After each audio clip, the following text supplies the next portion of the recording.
في فيلم هيتعرض الفترة اللي جاية، واحد من أخطر الأفلام الخبيثة اللي ممكن تتفرج عليها. ابوك عايز يعمل لك جلسة استدامة، عايز يقتلك. الموضوع مش لعب عيال. انت ابني، سواء كنت مؤمن ولا كافر.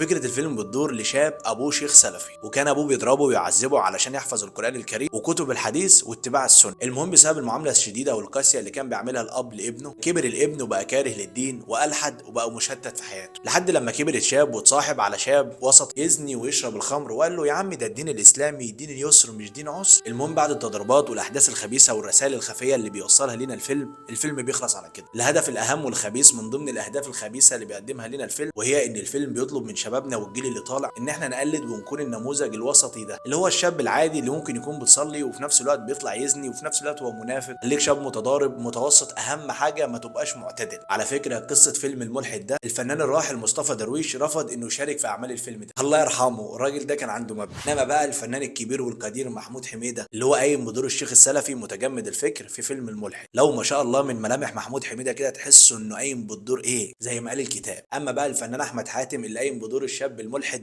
كفرت.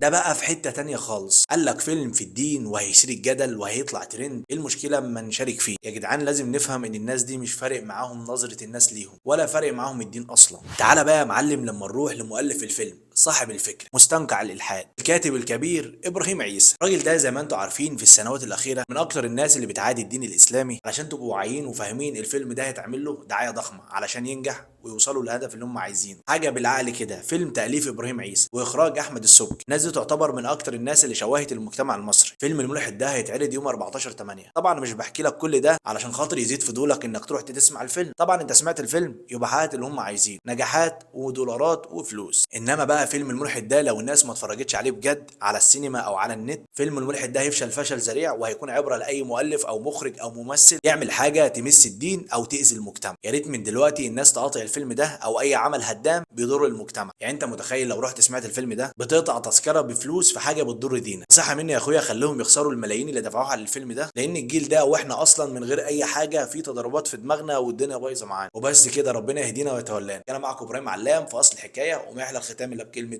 سلام.